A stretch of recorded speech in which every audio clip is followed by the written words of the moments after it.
¿Qué hola gente? ¿Qué tal? ¿Cómo están? Sean todos bienvenidos a un nuevo episodio de Rebelión. Vamos a continuar con el devocional. Vamos a darle. Ok.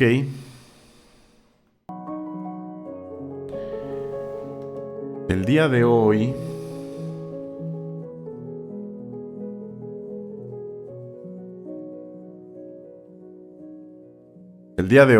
nos toca Lucas 10, 1 al 20, Génesis 17 y Salmo 10. ¿Va? Perfecto, pues vamos a darle. Ok. Lucas 10 del 1 al 20. Después de esto, el Señor designó a otros 70. Lo importante es saber a qué se refiere con después de esto. Lucas 10. Siempre trato de revisar a qué se refiere con cuál fue lo último que leímos para recordar un poco el contexto. Si ese es Lucas 10, después, cuando dice después de esto se refiere a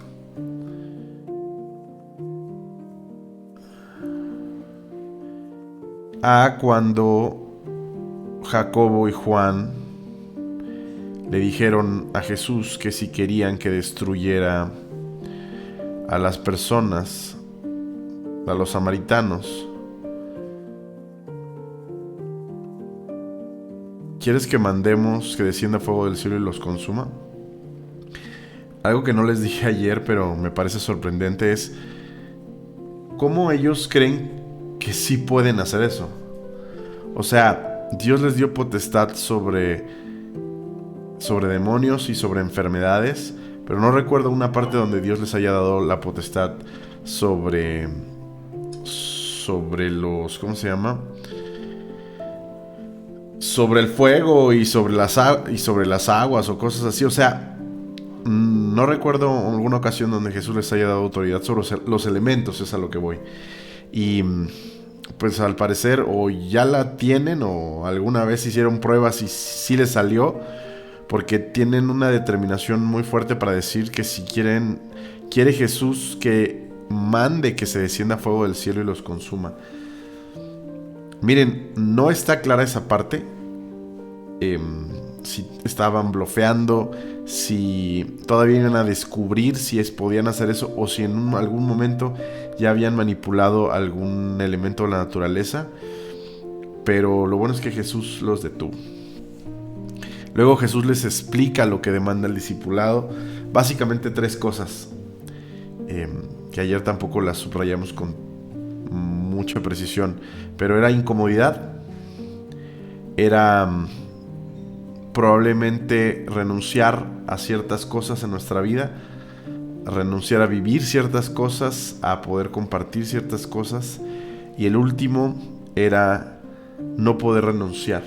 Aquel que pone las manos en el arado no puede renunciar porque no está apto para el reino. Entonces, para ser discípulo de Jesús es incomodidades, renunciar a cosas y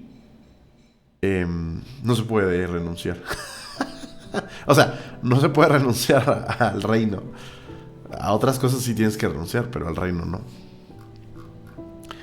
Ok, y entonces ya tiene sentido cuando dice: después de esto, el Señor designó a otros 70 y los envió de 2 en 2 delante de él, a toda ciudad y lugar donde él había de ir. Les decía: la cosecha es mucha, pero los obreros pocos. Rueguen por tanto al Señor de la cosecha que envíe obreros a su cosecha. Vayan, miren que los envío como corderos en medio de lobos. No lleven bolsas, ni alforja, ni sandalias, y a nadie saluden por el camino. En cualquier casa que entren, digan primero: paz a esta casa. Y si hay allí un hijo de paz, la paz de ustedes reposará sobre él, pero si no, se volverá a ustedes. Interesante. La cosecha es mucha, pero los obreros pocos. Yo creo que pocos obreros hay que estén dispuestos a cumplir con el parámetro que puso Dios en los versículos anteriores. Probablemente haya pocas personas que estén dispuestas a eso justamente. Hay comodidades a renunciar a cosas en tu vida y a no poder renunciar al reino. Entonces por eso hay pocos. Y Dios dice, rueguen porque haya más personas con la valentía para asumir esas responsabilidades. Luego dice, vayan, miren que los envío como corderos en medio de lobos. O sea, Dios sabe a dónde nos envía. Dios sabe nuestra calidad y la calidad hacia dónde vamos. No lleven bolsa, ni alforja, ni sandalias, y a nadie saluden por el camino. No lleven bolsa, ni alforja, ni a nadie, ni sandalias, y a nadie saluden por el camino. Voy a revisar si no hay una conexión. Mateo, no. Lucas.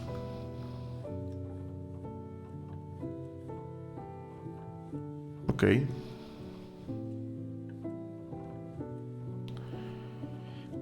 Lo que pasa es que a mí me recuerda una historia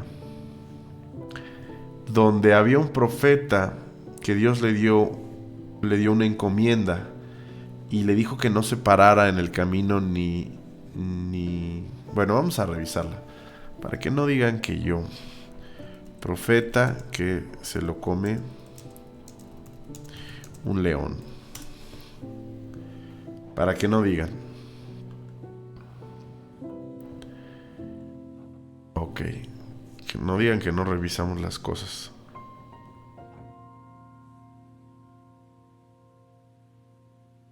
Mira, sucedió que había un profeta anciano que vivía en Betel y sus hijos fueron a contarle lo que el hombre de Dios había hecho en Betel ese día. También le contaron a su padre lo que el hombre le había dicho al rey. El profeta anciano les preguntó, ¿por dónde se fue? Así que ellos le mostraron a su padre... ok. Es un poquito antes. Primera de Reyes 13. A ver, vamos a ver. Primera de Reyes.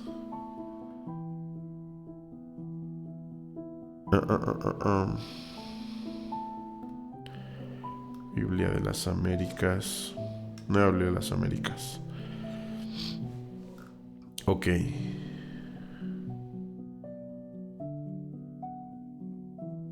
Ok, dice, sucedió que un hombre de Dios fue desde Judá a Betel, por palabra del Señor, cuando Jeroboam estaba junto al altar para quemar incienso. Y el hombre de Dios clamó contra el altar por palabra del Señor, y dijo, oh altar, altar, así dice el Señor, a la casa de David le nacerá un hijo que se llama Josías, y él sacrificará sobre ti a los sacerdotes de los lugares altos que queman incienso sobre ti, y sobre ti serán quemados huesos humanos. Aquel mismo día dio una señal y dijo, esta es la señal de que el Señor ha hablado, el altar se romperá y las cenizas que están sobre él se derramarán. Cuando el rey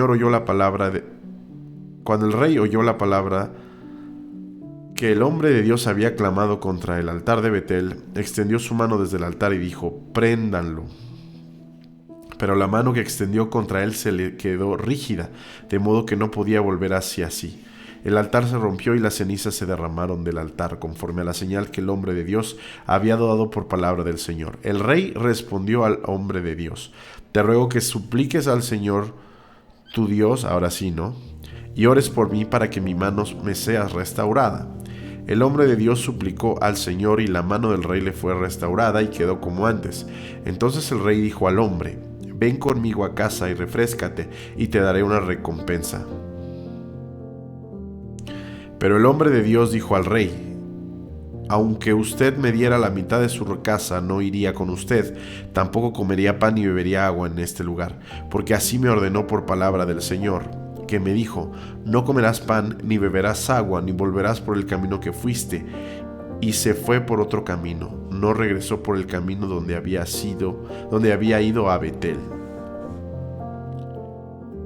Moraba entonces en Betel un anciano profeta, y sus hijos fueron y le contaron todo lo que el hombre había dicho aquel día en Betel. Las palabras que él había hablado al rey también las contaron a su padre, y su padre les dijo por dónde se fue, y sus hijos le mostraron el camino por donde se había ido el hombre de Dios, que había venido de Judá. Entonces dijo a sus hijos: aparejen el asno. Le aparejaron el asno, se montó sobre él y fue tras el hombre de Dios. Lo halló sentado debajo de una encina y le dijo: ¿eres tú el hombre de Dios que vino de Judá?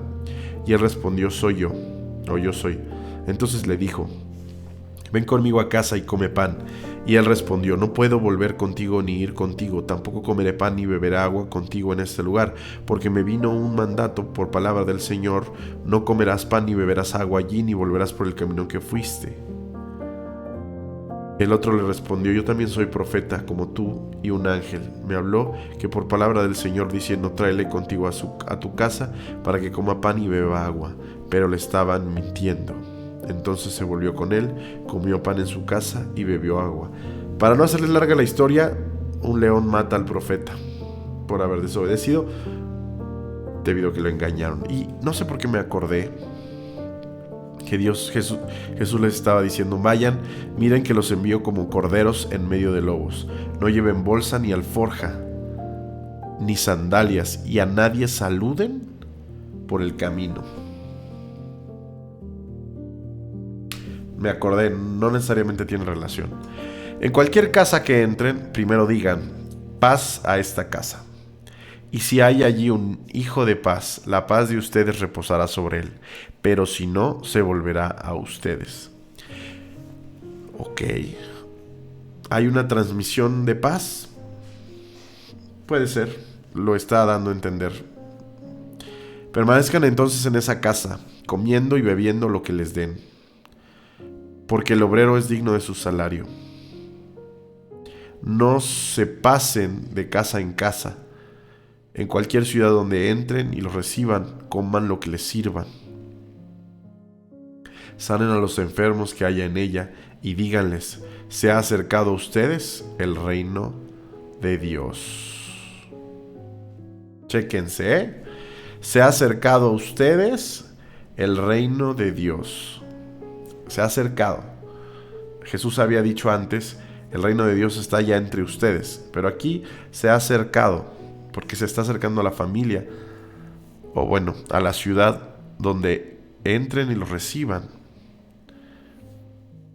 Me parece también chistoso eso de que dice que permanezcan en una sola casa y no anden de casa en casa. Dios no quiere quizá que anden dando molestias por todos lados, sino que se queden en un solo lugar. Pero en cualquier ciudad donde entren y no los reciban, salgan a sus calles y digan: hasta el polvo de su ciudad que se pega a nuestros pies, no lo sacudiremos en protesta contra ustedes. Pero sepan esto, que el reino de Dios se ha acercado. Les digo que en aquel día será más tolerable el castigo para Sodoma que para aquella ciudad. Ni siquiera sé cómo es el castigo para Sodoma, pero es más fuerte para aquellos que rechazan el reino de Dios que se les acercó. En cualquier ciudad no los reciban, salgan a sus calles y digan: hasta el polvo de su ciudad que se pega a nuestros pies, no lo sacudimos en protesta contra ustedes, pero sepan que el reino de Dios se ha acercado. O sea, donde se le lleva la palabra de Dios, se acerca el reino. Donde hay un mensajero de Dios, se acerca el reino. Desde mi perspectiva, y lo digo con mi perspectiva nada más, donde hay un corazón que recibe al Espíritu Santo y que recibe a Jesús y recibe el Espíritu Santo, se establece el reino. Pero es mi perspectiva.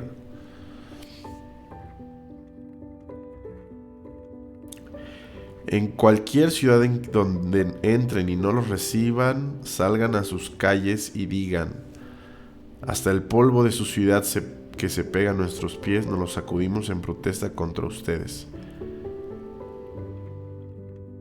Wow. ¿Saben algo? Alguna vez yo quise decir eso contra personas que rechazaban escuchar sobre Jesús, pero un pastor me dijo que no lo hiciera. No me acuerdo si fue un pastor o alguien, pero me dijo que no lo hiciera.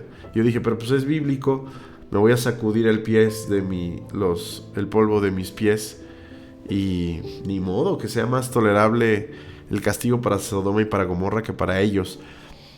Pero creo que no es el corazón de Dios. Creo que este es un caso especial. Un caso especial donde se les está enviando predicación con milagros, con sanidades,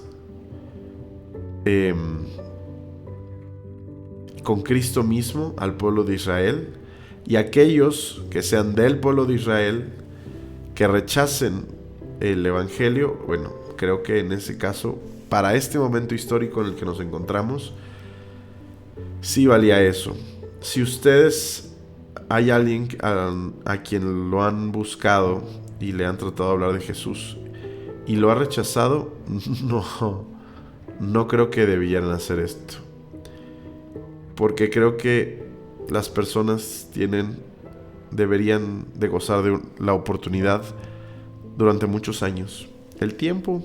A veces el tiempo te va convenciendo de que Jesús es el verdadero Dios, de que lo necesitas, de que no puedes solo. Es un caso especial, solo lo digo. Creo que también desde este caso es mi opinión particular, ¿no? Ay de ti, Corazín, ay de ti, Betsaida, porque si los milagros que se hicieron entre ustedes hubieran sido hechos en Tiro y en Sidón, hace tiempo que se hubieran arrepentido en silicio y en ceniza. Silicio y ceniza es una expresión para decir un profundo arrepentimiento. Son elementos que se utilizaban, digamos, como para expresar mucha pena, como mucha pena. En este caso, lo que está diciendo es: se hubieran arrepentido con mucha pena, o con mucha vergüenza, o con mucho luto. Por eso, en el juicio será más tolerable el castigo para Tiro y Sidón que para ustedes. Y tú, Capernaum, ¿acaso serás elevada hasta los cielos? Hasta el Hades serás hundida. El que a ustedes escucha, me escucha a mí, y al que ustedes rechaza, me rechaza a mí. Y el que me rechaza a mí, rechaza al que me envió. Pues sí, ahí está de nuevo. Dice: ay de ti, Corazín, ay de ti, Betsaida, porque si los milagros que se hicieron entre ustedes hubieran sido hechos... Creo que el principal problema es que estaban rechazando la presencia de Jesús mismo y de sus enviados haciendo milagros. O sea, estaban rechazando, el pueblo de Israel estaba rechazando deliberadamente a Jesús, en un momento histórico en el que Jesús mismo estaba predicando el Evangelio. Y Jesús estaba haciendo milagros y señales y prodigios y sanidades y multiplicaciones de panes y cañón. Entonces, ¿saben por qué sé que no eso aplica necesariamente para este momento? Porque hay muchas personas que están en la iglesia que en su momento rechazaron a Jesús antes de llegar a sus pies. Entonces, por eso lo digo. Ahora, eso no significa que haya ciertas personas que deliberadamente o que con toda la intención, no sé si odien o rechacen a Dios o incluso sean sus detractores o le escupan. No tengo idea qué tanto puedo decir, pero en ese caso es probable que pueda aplicarles. Pero son personas que quizá y solo quizá definitivamente nunca van a aceptar a Dios. Pero bueno, es bastante complicado. Regreso de los 70. Los 70 regresaron con gozo diciendo: Señor, hasta los demonios se nos sujetan en tu nombre. O sea, estaban como animados, como contándole: ¿qué crees? Y los demonios salían de las personas y súper milagros hacíamos. Y él les dijo: yo veía a Satanás caer del cielo como un rayo. Miren, les he dado autoridad para pisotear sobre serpientes y escorpiones y sobre todo el poder del enemigo, y nada les hará daño. Sin embargo, no se regocijen de esto, de que los espíritus se les sometan, sino regocíjense de que sus nombres están escritos en los cielos. Los 70 que había enviado como que llegan a contarle muy animados, obviamente, de las cosas que habían hecho. Y una de las cosas más impresionantes es ver espíritus someterse hacia la autoridad de Jesús en otros hombres o mujeres. Y Jesús les dice, bueno, como para que entiendan por qué eso sucede, eso les dice Jesús, que él vio caer a Satanás del cielo como un rayo, digamos en una derrota, en una primera derrota, por así llamarle, o en una derrota inicial del enemigo delante de Dios, cuando fue destituido de la presencia de Dios o del cielo, como no sé. Y él está diciendo más o menos como: no se preocupen, o sea, no se sorprendan. El diablo o Satanás y sus demonios ya, o sea, fueron derrotados por Dios, fueron destituidos por Dios, o Dios tuvo la autoridad para destituirlos, o para, como dándoles a entender la razón por la cual ellos podrían hacer eso con los demonios. ¿Por qué podían someterlos? De entrada, porque ese reino o ese mundo ya estaba derrotado, ¿no? Ahora, vendría una derrota en una segunda instancia, que yo le llamo, que sería la muerte de Jesucristo, donde Jesucristo podría tomar la totalidad de la autoridad que Satanás podía haber quedado en remanente. Miren, les es dada autoridad para pisotear serpientes y escorpiones. Bueno, pues ahí también, de alguna manera, nos da señal de la autoridad que puede otorgarnos Dios, ¿no? O que nos otorga Dios. Y dice que aún cuando podamos ejercer este tipo de autoridad, que eso no debería alegrarnos, que la alegría y el gozo está basado en su salvación en Cristo. Ok, Génesis 17. Perdón, muy complicado el capítulo anterior. Dudas, comentarios y sugerencias, déjenlos ahí en los comentarios, por favor. El pacto confirmado. Cuando Abraham tenía 99 años, el Señor se le apareció y le dijo: yo soy el Dios Todopoderoso. Anda delante de mí y sé perfecto. Ándale. Le dijo: yo soy el Dios, el Shaddai. Yo soy el Shaddai. Ándale. Anda delante de mí y sé intachable o perfecto. Yo estableceré mi pacto contigo y te multiplicaré en gran manera. Ándale. Entonces Abraham se postró sobre su rostro y Dios habló con él: en cuanto a mí, ahora mi pacto es contigo, y serás padre de multitud de naciones, y no serás llamado más Abraham, sino que tu nombre será Abraham, porque yo te haré padre de multitud de naciones. Te haré fecundo en gran manera, y de ti haré naciones, y de ti saldrán reyes. Estableceré mi pacto contigo y con tu descendencia después de ti, por todas sus generaciones, por pacto eterno de ser Dios tuyo y de toda tu descendencia después de ti. Ándale. Y te daré a ti descendencia después de ti, y te daré a ti y a tu descendencia después de ti la tierra de tus peregrinaciones, toda la tierra de Canaán como posesión perpetua, y yo seré tu Dios. Y aquí hay varias cosas que revisar. Uno, yo soy tu Dios todopoderoso, Almighty, El Shaddai. Ándale, ¿eh? Todopoderoso. O sea, se presenta, carta de presentación. No, mira, yo, Dios todopoderoso. Anda delante de mí y sé perfecto. ¿Casual? No es casualidad. Que después de la carta de presentación, Dios le hace una petición. Anda delante de mí y sé perfecto. Anda delante de mí.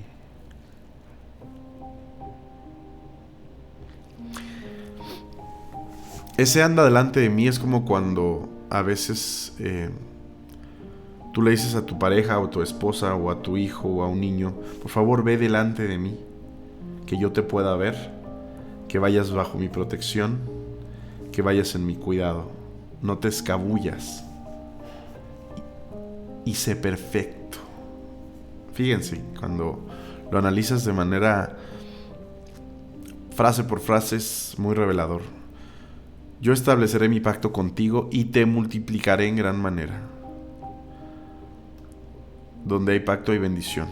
Entonces Abraham se postró sobre su rostro y Dios habló con él. En cuanto a mí, ahora mi pacto es contigo, y serás padre de multitud de naciones, y no serás llamado más Abraham, sino Abraham. Hay un cambio de nombre. En la efectividad del pacto hay un cambio de nombre. Todo lo que eras en el pacto anterior no tiene sentido cuando hay un nuevo pacto. Creo que es parte del inicio de nueva criatura. Todas las cosas pasaron. He aquí, todas son hechas nuevas. Esas muchas veces incluyen un cambio de nombre. Aunque no lo hacemos cuando conocemos a Jesús, no nos cambiamos el nombre. Pero de manera figurativa eso sucede en nuestros corazones. Te haré fecundo en gran manera, y de ti haré naciones, y de ti saldrán reyes. Estableceré mi pacto contigo y con tu descendencia. O sea, acuérdense que era un pacto incondicional y unilateral. O sea, solo el único responsable de cumplirlo era Dios. Abraham no tenía que hacer nada. Era la única responsabilidad de que ese pacto se cumpliera, recaía sobre Dios. Y el pacto era con él y con tu descendencia después de ti, por todas tus generaciones, por pacto eterno, de ser Dios tuyo y de toda tu descendencia después de ti. Y te daré a ti y a tu descendencia después de ti la tierra de tus peregrinaciones, toda la tierra de Canaán como posesión perpetua, y yo seré su Dios. Aquí hay dos cosas que debemos considerar. Una, que este pacto está considerado para todos aquellos que creyeron en Jesús. Este pacto es pacto válido para todos los hijos de fe, toda la descendencia de fe de Abraham. Nosotros, como cristianos, como seguidores de Cristo, somos descendientes de Abraham por fe. Después lo explico. Va a estar un poquito lejos la explicación, pero cuando llegue se explicará. Y otra cosa es que el pueblo de Israel tiene potestad sobre esa tierra de manera perpetua, ¿eh? Eventualmente, lo querramos o no, Israel se va a quedar con esa tierra para siempre. Ok, la circuncisión como señal del pacto. Dijo además Dios a Abraham: tú pues guardarás mi pacto, tú y tu descendencia después de ti, por sus generaciones. O sea, este es mi pacto con ustedes y tu descendencia después de ti, y que ustedes guardarán. Todo varón de entre ustedes será circuncidado. Será circuncidado en la carne de su prepucio, y esto será la señal de mi pacto con ustedes.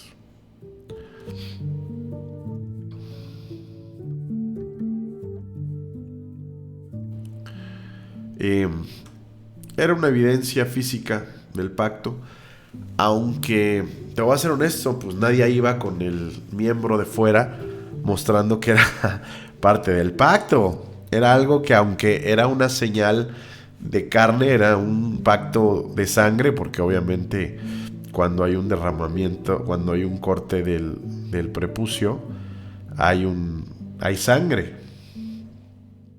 Es una forma de hacer físico el pacto, ¿no? Un pacto de sangre, que sabemos que después vendría Jesús para hacer también un pacto de sangre. Eh, pero era una señal que aunque era física, pero nadie veía, ¿eh? Realmente estaba por dentro de tus vestiduras. Hoy día, hoy día es parecido. Hoy día la salvación, pues no se puede ver. Es como la circuncisión, no literalmente. Pero tú no ves la salvación de las personas.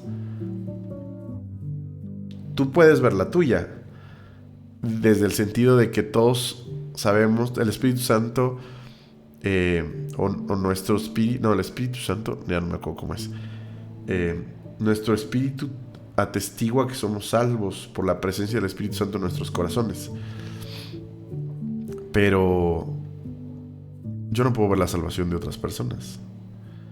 Entonces, de alguna manera, tienen cosas, puntos que comparten. El pacto eh, abrámico, exactamente, de la circuncisión en la carne, y el pacto con Jesucristo, el nuevo pacto, donde hay una circuncisión del corazón y tampoco se puede ver, no es evidente, nadie la anda mostrando. Y no sé, wow, ambas fueron selladas con sangre. Wow. Ok, a la edad de 8 días será circuncidado entre ustedes todo varón por sus generaciones. Asimismo, el siervo nacido en tu casa o que sea comprado con dinero a cualquier extranjero que no sea de tu descendencia. Ciertamente ha de ser circuncidado el siervo nacido en tu casa o el comprado con tu dinero. Así estará mi pacto en la carne de ustedes como pacto perpetuo. Pero el varón incircunciso que no es circuncidado en la carne de su prepucio, esa persona será cortada de entre tu pueblo, de entre su pueblo. Ha quebrantado mi pacto. Entonces Dios dijo a Abraham: a Sarai tu mujer no la llamarás Sarai, sino que Sara será su nombre. Sara, princesa. La bendeciré y de cierto te daré un hijo por medio de ella. La bendeciré y será madre de naciones. Reyes de pueblos vendrán de ella. Entonces Abraham se postró sobre su rostro y se rió. Y dijo en su corazón: a un hombre de 100 años le nacerá un hijo. Y Sara, que tiene 90, concebirá. Entiendo a Abraham, pero estaba hablando con Dios mismo. Y a lo mejor él no tiene el mismo concepto que tenemos nosotros de Dios. Pero una, no te ríes de Dios, y dos, no hay nada imposible. Por algo se presentó Dios como: yo soy Dios todopoderoso. No se presentó como: yo soy Dios casi todopoderoso, o yo soy Dios eh, poderoso solamente para la juventud de las personas, o solo para crear niños en la juventud de las personas. No, Dios dijo: yo soy el Dios todopoderoso. Yo soy el Shaddai. Ok, y Abraham dijo a Dios: ojalá que Ismael viva delante de ti.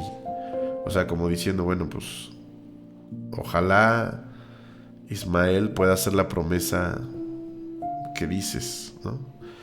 Pues como tratando de ayudar a Dios con los recursos que ya tenía, que mal hizo. Pero Dios respondió: no, sino que Sara, tu mujer, te dará un hijo y le pondrás el nombre de Isaac. Y estableceré mi pacto con él, pacto perpetuo para su descendencia después de él. En cuanto a Ismael, te he oído. Yo lo bendeciré.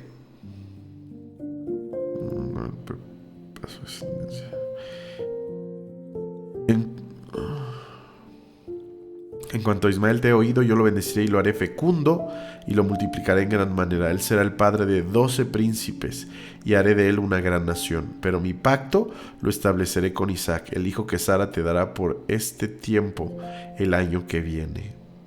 Cuando terminó de hablar con él, Dios ascendió dejando a Abraham. ¿Ascendió? O sea, ¿estaba en persona? O sea, ¿se presentó como un ser humano? ¿Se presentó como una presencia, una luz? ¿Quién sabe? Pero ascendió, significa que bajó.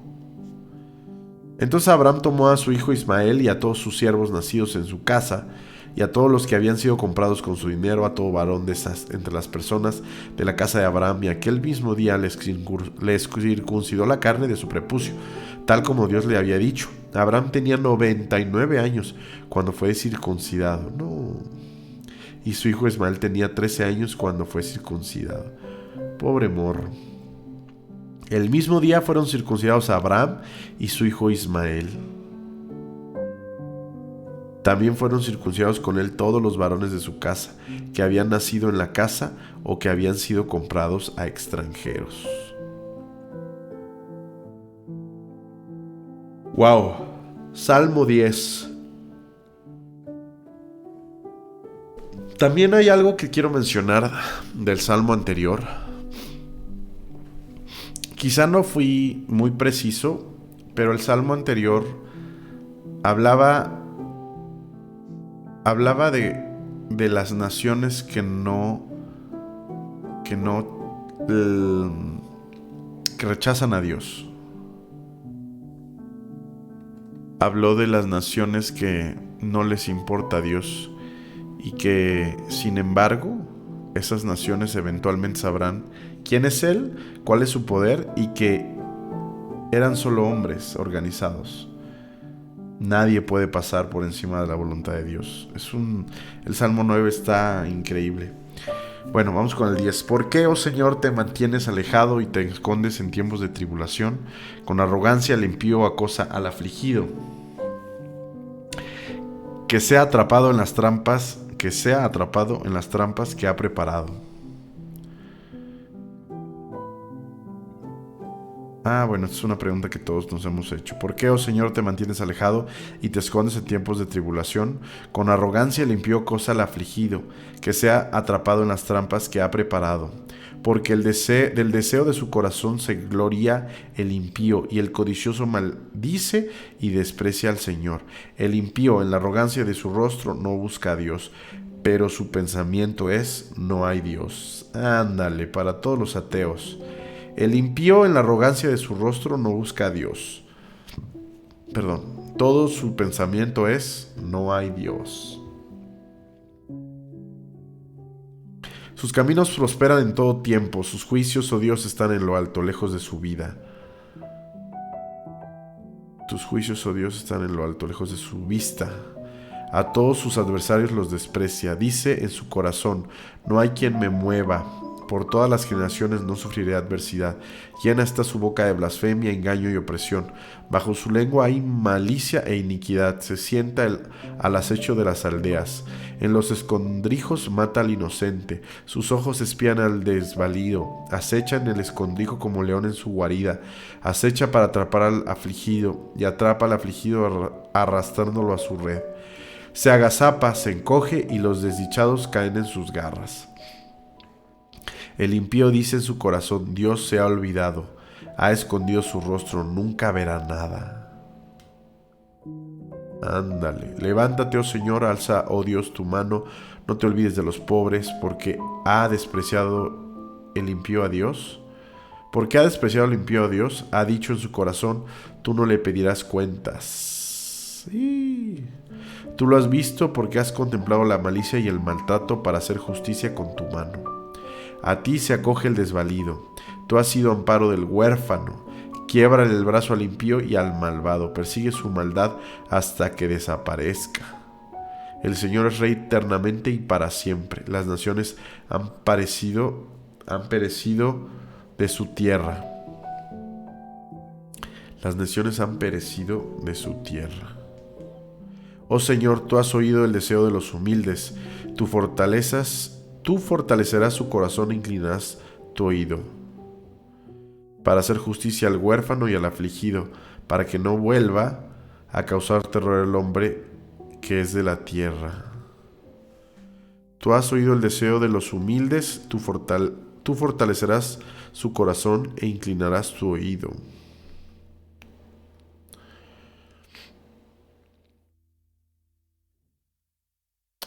Bueno, pues fuerte el salmo.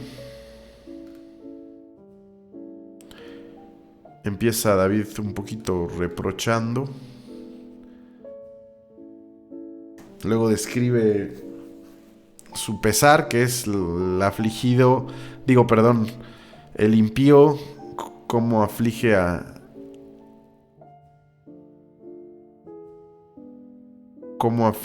al afligido, cómo no le importa a Dios, cómo dice no hay Dios, cómo le va bien, cómo piensa que no sufrirá adversidad, cómo blasfema, engaña y oprime, cómo acecha a las personas inocentes.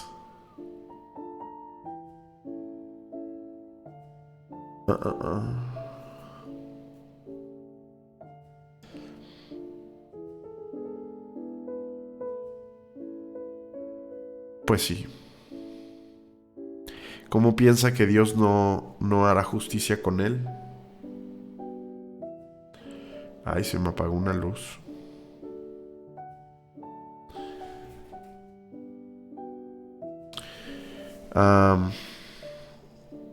Voy a conectarla. Ya, volvimos. Pero bueno, prácticamente volvimos para cerrar. El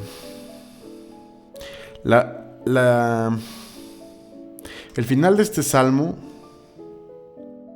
dice que Dios escucha el deseo de los humildes, fortalece su corazón,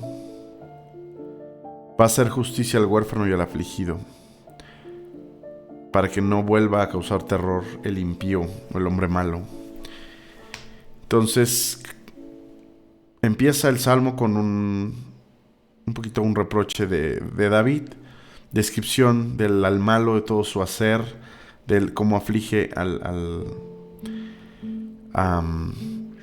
cómo aflige a los humildes, cómo aflige a los desvalidos, y al final David dice que Dios hará justicia para todo el necesitado, para el huérfano, para el afligido. Entonces, sí, en la vida veremos personas malas teniendo éxito, lastimando a otros, pasando por encima de todos, aparentemente sin recibir consecuencias, rechazando a Dios, ignorando su justicia, diciendo Dios no existe, Dios no me va a alcanzar nunca.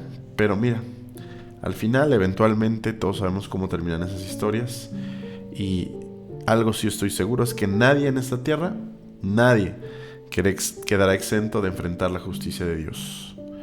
Bueno, pues muchas gracias. Por mí es todo por el día de hoy. Nos estamos viendo el día de mañana. Un abrazo para todos. Chao.